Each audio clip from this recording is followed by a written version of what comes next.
जब आप किसी दुकान में हेयर ऑयल खरीदने जाते हैं तो वो दो अलग अलग सेक्शन क्यों होते हैं, एक पुरुषों के लिए और एक महिलाओं के लिए? हाँ, ये सवाल तो सबके मन में आता है। मतलब क्या हमारे बालों को वाकई पता है कि हमारा जेंडर क्या है? आज हम एक जासूस की तरह इन तेल की बोतलों के पीछे छिपे सच का पता लगाएंगे। और ये जानना बहुत जरूरी है। क्या कंपनियां हमें सच बता रही हैं या ये सब एक बड़ी मार्केटिंग की चाल है? बिल्कुल। तो आज की हमारी ये जो पड़ताल है, इसका मिशन सिर्फ ये जानना नहीं है कि कौन सा तेल अच्छा है, नहीं। बल्कि ये समझना है कि क्या ये फॉर मैन और फॉर विमेन के लेबल वाकई किसी विज्ञान पर आधारित है या फिर असली कहानी बालों की जरूरत की है। हाँ, जैसे रूखापन है, बाल झड़ रहे हैं या फिर स्टाइलिंग की जरूरत है। तो चलिए इस गुत्थी को सुलझाते हैं। और हम सिर्फ क्या पर नहीं बल्कि क्यों और कैसे पर भी ध्यान देंगे। तो सबसे बड़े मिथक से ही शुरू करते हैं, है ना? हाँ, सबसे बड़ा मिथक कि पुरुषों और महिलाओं को पूरी तरह से अलग तेलों की जरूरत होती है। ये लाइन तो हर विज्ञापन में सुनाई देती है। बिल्कुल। और हमारे जो स्रोत हैं वो इसी बात को सिरे से खारिज करते हैं। हकीकत यह है कि तेल का मॉलिक्यूल ये नहीं देखता कि वो किस किस स्कैल्प पर जा रहा है। मतलब तेल ही तो तेल है। हाँ, नारियल का तेल या बादाम का तेल दोनों के लिए एक जैसा ही काम करेगा। असली फर्क तेल में नहीं बल्कि 3 चीजों में है। अच्छा, वो क्या है? पहला, आप कौन से तेलों को मिला रहे हैं। दूसरा, उन्हें कितनी बार लगा रहे हैं। अच्छा, और तीसरा, किस खास समस्या के लिए लगा रहे हैं। 1 मिनट। तो इसका मतलब ये हुआ कि बाजार में जो मेन और विमेन के सेक्शन बने हैं वो असल में हमारी जरूरत को आसान बनाने के बजाय उलझा रहे हैं। एक तरह से हाँ। असली सवाल ये नहीं है कि आप पुरुष हैं या महिला, बल्कि यह है कि आपके बाल रूखे हैं, झड़ रहे हैं या ऑयली हैं। ये तो सोचने का पूरा तरीका ही बदल देता है। आपने बिल्कुल सही पकड़ा। यही आज के हमारे सबसे बड़ी खोज है। जेंडर नहीं, जरूरत। अब इसी सोच के साथ आगे बढ़ते हैं। ठीक है, तो पहले महिलाओं की बात करते हैं। उनकी आम समस्याएं होती हैं जैसे हीट स्टाइलिंग से डैमेज या कलर ट्रीटमेंट के बाद रूखापन या फिर बालों का पतला होना। इन सब मुसीबतों के लिए हमारे स्रोत कौन सा जादुई तेल बताते हैं? तो देखिए, महिलाओं के लिए जो पहली और सबसे मजबूत सिफारिश है वो है नारियल और बादाम के तेल का मिश्रण। नारियल और बादाम, ये तो मतलब हर घर की कहानी है। इसमें नया क्या है? ये बहुत अच्छा सवाल है। नयापन इसके काम करने के तरीके में है। स्रोत बताते हैं कि नारियल का तेल उन गिने चुने तेलों में से है जो बालों के शाफ्ट के अंदर तक जा सकता है। अंदर तक? मतलब डीप नरिशमेंट। बिल्कुल। और वहीं बादाम का तेल विटामिन ई से भरपूर होता है जो बालों की बाहरी सतह पर काम करता है, उसे मुलायम बनाता है और चमक देता है। ओह, तो एक अंदर से काम कर रहा है और दूसरा बाहर से। एक इनसाइड आउट थेरेपी की तरह। एकदम सही। और अगर अनुपात की बात करें तो बराबर मात्रा यानी 1:1 का रेशियो सबसे अच्छा माना जाता है। अच्छा, तो ये खास तौर पे किन लोगों के लिए बेस्ट रहेगा? ये उन लोगों के लिए रामबाण है जिनकी स्कैल्प रूखी है, जिनके बाल कलर करवाने के बाद बेजान हो गए हैं या जिनके बाल हमेशा फ्रीजी मतलब उलझे उलझे रहते हैं। ये एक ऑलराउंडर सोल्यूशन है। समझ गई। ये तो हुई पहली पसंद। इसके अलावा कोई और विकल्प भी है, शायद किसी खास समस्या के लिए? हाँ, दूसरा विकल्प है कैस्टर ऑयल, अरंडी का तेल। लेकिन इसे लेकर एक चेतावनी भी है। क्या? ये तेल बहुत बहुत गाढ़ा और ताकतवर होता है।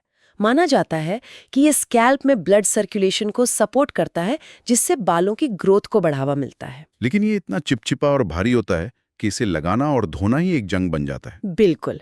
मुझे याद है पहली बार जब मैंने इसे सीधे इस्तेमाल किया था तो इसे धोने में मेरे पसीने छूट गए थे। हाँ, मैं समझ सकती हूँ। इसीलिए स्रोत में साफ साफ लिखा है कि इसे कभी भी अकेले इस्तेमाल न करें। सबसे अच्छा तरीका है इसे किसी हल्के कैरियर ऑयल जैसे नारियल या जैतून के तेल के साथ आधा आधा मिलाना। अच्छा, तो इससे उसके फायदे भी मिल जाते हैं और लगाना भी आसान हो जाता है। हाँ बिल्कुल। और ये खास तौर पर किन के लिए फायदेमंद है? जिन लोगों के बाल पतले हो रहे हैं या बहुत ज्यादा टूट रहे हैं, उनके लिए ये बेहतरीन है। इसकी पौष्टिकता बालों की जड़ों को मजबूती देती है। बहुत दिलचस्प। अब एक तीसरा विकल्प भी होगा, शायद उन लोगों के लिए जिन्हें रोजाना इस्तेमाल के लिए कुछ हल्का फुल्का चाहिए। जी, तीसरा विकल्प है आर्गन ऑयल, जिसे मोरक्कन ऑयल भी कहते हैं। ओ, वो फैंसी वाला। हाँ, ये एक बेहद हल्का यानी लाइट वेट तेल है। ये उन लोगों के लिए है जो बालों में चिपचिपाहट बिल्कुल बर्दाश्त नहीं कर सकते। लेकिन आर्गन ऑयल तो काफी महंगा आता है। क्या ये वाकई अपनी कीमत के लायक है या ये भी सिर्फ एक ट्रेंड है? ना भारी किए, फ्रिस्को कंट्रोल करता है, चमक देता है और हीट प्रोटेक्शन भी। अच्छा, हीट प्रोटेक्शन भी। हाँ, तो जो लोग रोजाना स्ट्रेटनर या ड्रायर का इस्तेमाल करते हैं उनके लिए ये एक सीरम की तरह काम करता है। तो ये डीप नरिशमेंट के लिए नहीं, बल्कि रोज की स्टाइलिंग और स्मूथनेस के लिए है। बिल्कुल। वाह, ये तो बहुत साफ हो गया। तो महिलाओं के लिए हमारे पास 3 हथियार हैं। गहरी मरम्मत के लिए नारियल बादाम, ग्रोथ के लिए कैस्टर ऑयल ब्लेंड और रोज की स्टाइलिंग के लिए आर्गन ऑयल। सही? ये तो हुई महिलाओं की बात, लेकिन पुरुषों की दुनिया में बालों का सबसे बड़ा विलन तो हेयर फॉल होता है। हाँ, ये सबसे बड़ी चिंता है। तो क्या उनके लिए विज्ञान कुछ अलग है? ये बेहतरीन ट्रांजिशन है। पुरुषों के लिए भी विज्ञान वही है, बस जरूरतें बदल जाती हैं। उनके लिए जो टॉप रिकमेंडेशन है वो है नारियल और कैस्टर ऑयल का मिश्रण। अच्छा, यहाँ बादाम की जगह कैस्टर ऑयल आ गया? ऐसा क्यों? क्योंकि पुरुषों में बालों के झड़ने का एक बड़ा कारण स्कैल्प का रूखापन और तनाव होता है। इससे जड़ें कमजोर हो जाती है। नारियल का तेल स्कैल्प को नमी देता है, जबकि कैस्टर ऑयल, जैसा हमने बात की, अपनी गाढ़ी प्रकृति से जड़ों को पकड़कर मजबूत करता है। तो ये मिश्रण सीधे समस्या की जड़ पर काम करता है। बालों का टूटना कम करना और जड़ों को मजबूत बनाना। ग्रेट। ये तो बहुत तार्किक है। सही। इसके अलावा कोई और दिलचस्प कॉम्बो है पुरुषों के लिए? कुछ ऐसा जो शायद हमने पहले ना सुना हो? हाँ, और ये दूसरा संयोजन हमारे स्रोत का स्टार प्लेयर है। ये है कैस्टर ऑयल के साथ पिपरमिंट एसेंशियल ऑयल का मिश्रण। Peppermint oil? मतलब पुदीने का तेल? मैंने तो इसे सिर्फ सिरदर्द के लिए या चाय में सुना है।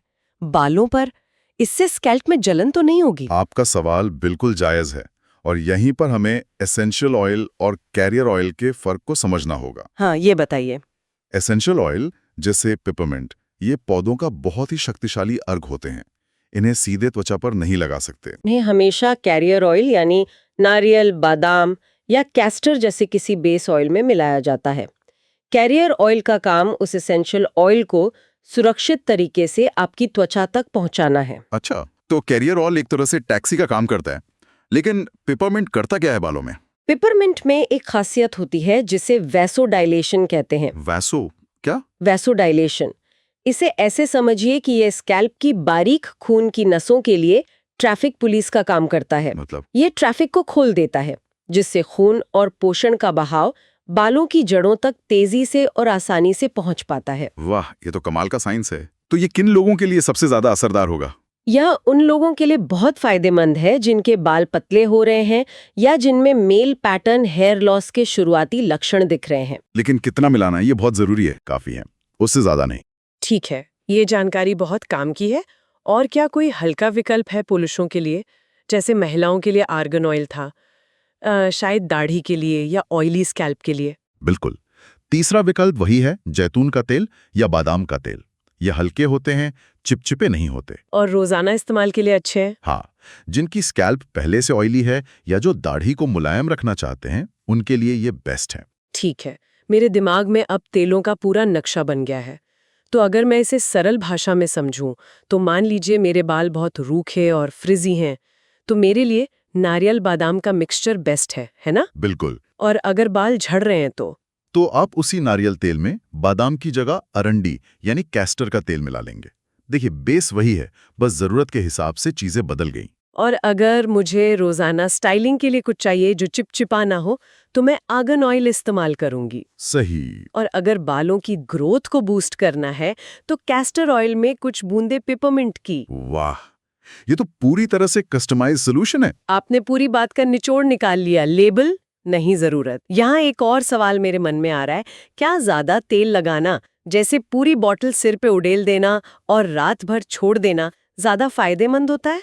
ये एक बहुत बड़ा मिथक है। हमारी स्कैल्प और बाल एक स्पंज की तरह हैं। उनकी सोखने की एक सीमा होती है। अच्छा। एक बार वो सीमा पूरी हो गई तो बाकी तेल सिर्फ ऊपर ही रहेगा और आपके तकिए को खराब करेगा। जरूरत से ज्यादा तेल लगाने से पोर्स बंद हो सकते हैं और डैंड्रफ की समस्या भी हो सकती है। तो कम ही ज्यादा है वाला नियम यहाँ भी लागू होता है। चलिए, ये तो हो गई तेल चुनने की बात। अब लगाने के सही तरीके पर भी बात कर लेते हैं। हाँ, ये बहुत जरूरी है। सही तरीके में 3 बातें सबसे जरूरी हैं। पहली, मसाज। मसाज हमेशा 5 से 10 मिनट तक उंगलियों के पोरों से हल्के हल्के स्कैल्प पर मसाज करें। इससे तेल तो फैलता ही है, साथ ही ब्लड सर्कुलेशन भी बढ़ता है। तो तेल का असर दुगना हो जाता है। बिल्कुल। और तेल कब लगाना चाहिए? बिल्कुल सूखे बालों पर या धोने के बाद गीले बालों पर? सबसे अच्छा समय है जब बाल सूखे या हल्के नम हों। अगर बाल बहुत गीले होंगे तो पानी की एक परत तेल को अंदर जाने से रोकेगी। अच्छा, ये तो मैंने कभी सोचा ही नहीं। तो या तो बाल धोने से पहले लगाएं या धोने के काफी देर बाद जब बाल सूख जाएं। और कितनी देर रखना है?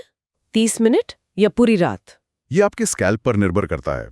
अगर स्कैल्प ऑयली है तो 30-40 मिनट से ज्यादा ना रखें। और अगर रूखी है तो? अगर स्कैल्प बहुत रूखी व बेजान है तो रात भर रखने से फायदा हो सकता है। और अंत में सबसे जरूरी बात, धोना। एक माइल्ड शैम्पू से अच्छी तरह धो लें ताकि कोई भी तेल बचा ना रहे। बहुत खूब। तो आज की इस पूरी बातचीत को अगर मैं एक लाइन में समेटूं तो वो ये होगी, अगली बार जब आप तेल खरीदने जाएं तो मेन या विमेन का लेबल पढ़ने से पहले अपने बालों की जरूरत को पढ़ें। सही। क्या वो प्यासे हैं, कमजोर है या उलझे हुए हैं? असली जवाब आपको वहीं मिलेगा। सही मिश्रण और सही तरीका ही असली कुंजी है, न कि बोतल पर लगा लेबल। बिल्कुल सही कहा। और मुझे जो बात सबसे आकर्षक लगी वो है तेलों की वर्सेटैलिटी।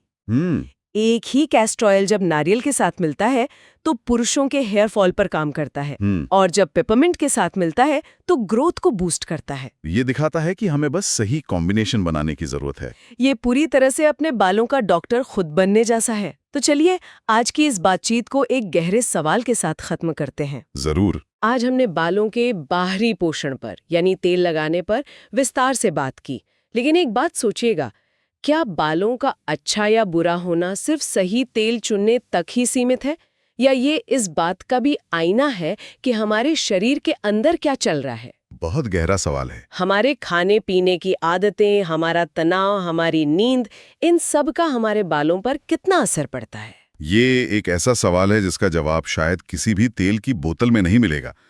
बाहरी देखभाल जरूरी है, लेकिन असली सेहत और चमक तो हमेशा अंदर से ही आती है।